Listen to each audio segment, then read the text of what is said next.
Hello, welcome to Lemon Studios, where we talk anything and everything entertainment. I'm, of course, the Lemon himself, Zeke Lamone, and this is my review for Daredevil Born Again, episodes 5 and 6. But before we get into that, let's get the house clean out of the way. Shout out to leave a like, comment below, let me know your thoughts on Daredevil Born Again, and of course, hit that subscribe button as it helps me grow into my YouTube career. I would greatly appreciate it. Now, all that out of the way, let's get into the review, shall we? So, the main question going around this week's episode was, why do 5 and 6 together, right? Because, usually when you have a premiere, you have 1 or 2 episodes, sometimes 3. And then after that, you go week to week, and then that's it. You just have 1 episode per week.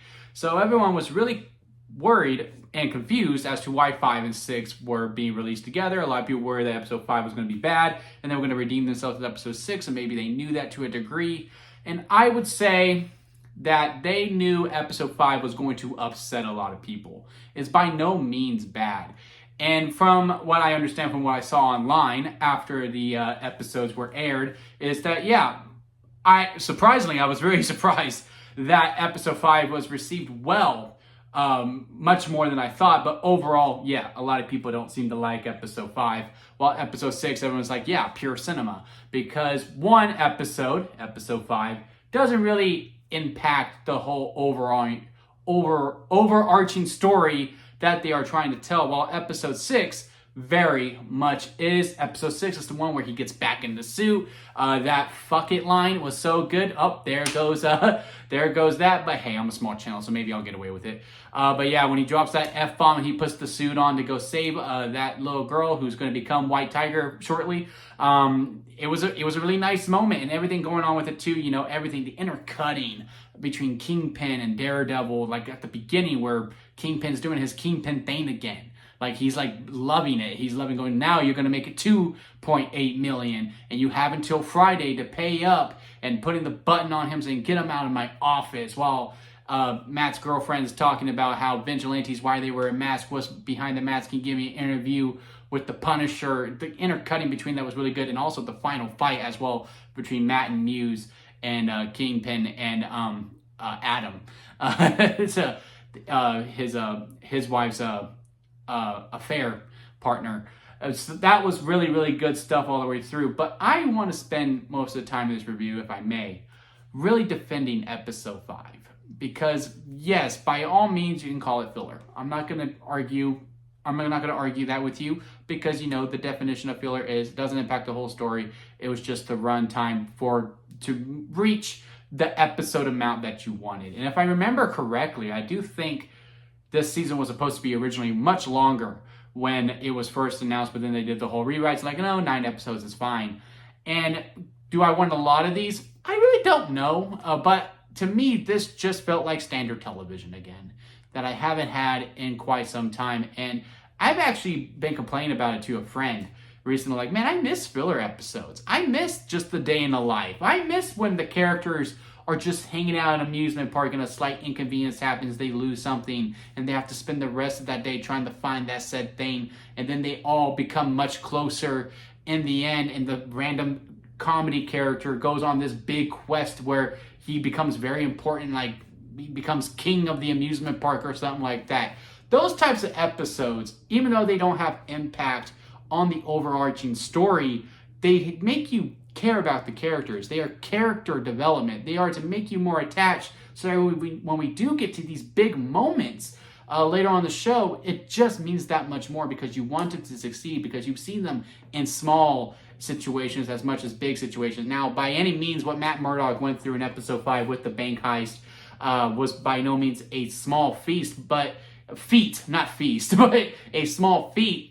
But this was, to me, like a level in a video game that you just go on and sure, maybe it was DLC, but it was still one of those things that you do, kind of like in Spider-Man, right? The Spider-Man PS4 and PS5 games. You have your main storyline points, but there are other missions that you can go to where you talk to a pedestrian or whatever, and it's just another side quest mission that doesn't impact your overall mission, trying to find Harry or fight Doc Ock or whatever.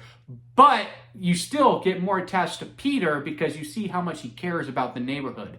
That's what Daredevil episode 5 was to me. It just shows how much Matt cares about the people of New York. Sure, he was like looking for that itch, it's just one of those things. He started playing with the nunchucks.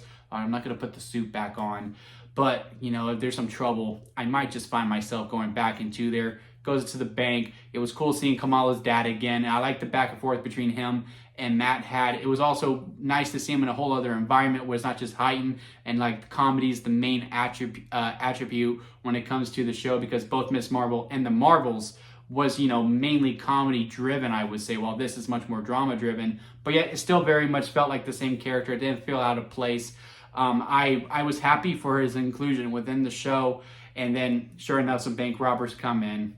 And then Matt comes back in, playing the dumb blind guy, staying within the hostage situation, making sure he stays in, beats up love the fight scene between him and the one guy when he said he had to go to the bathroom, trying to catch the gun before it makes any noise so he can still stay sneaky, still in the mask, helping open the case with just his ears.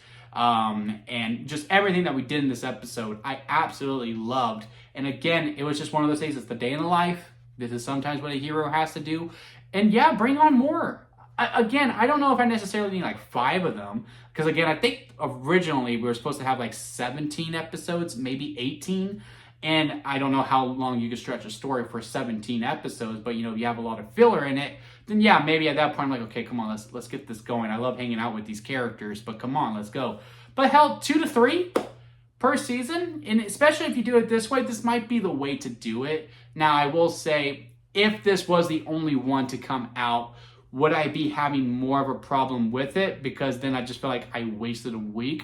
Maybe it was, you know, the 1-2 punch of, okay, I had some filler. Okay, now I get to see how next week, how this next episode really impacts the overarching story. And to me, they were both just really good episodes back to back. One was really good, just hang out. The other one, okay, lock in. Now it's time to see what's really going on within the city and the overarching story.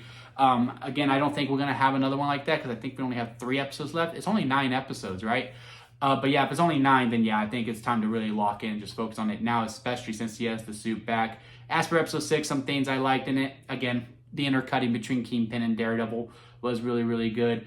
I liked how Daredevil got back in the suit. The only thing I wasn't the hugest fan of was when Muse was going to be announced. And his cop friend got a hold of it first. And he let Matt know, and then he's saying, let the police handle this. Don't get involved. I'm just like, he hasn't really done anything to get involved. If it would have made more clear as to why he was telling him that, because again, he hasn't been Daredevil for over a year.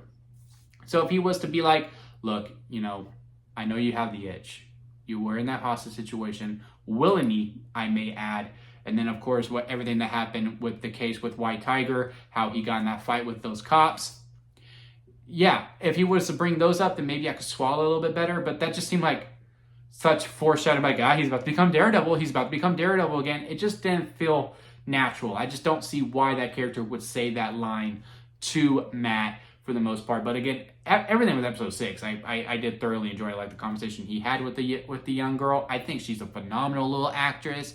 Hopefully Marvel signs her big, because I think she is a talent that we're going to remember her name. I don't remember it now, but I promise you later on, as she grows in, if this is a profession that she wants to keep doing, that is, we will remember her name. She might have a star on the Walk of Fame very shortly, especially with how some people get it. But yeah, I really did like these 2 episodes that came out back to back. Again, sure, if you want to say episode 5 filler and therefore it automatically sucks for you, well, that's your right. But I thoroughly disagree with that. I don't subscribe to that thought. I really did enjoy just the hangout episode. But yeah, if it was just episode 5, then maybe I'm a little more gruntled. But I still think even if it was by itself, I think I would be like, man, you know, we didn't really get to see what was going on with this. We didn't really get to see what's going on with that, blah, blah, blah. But I still had a good time watching it.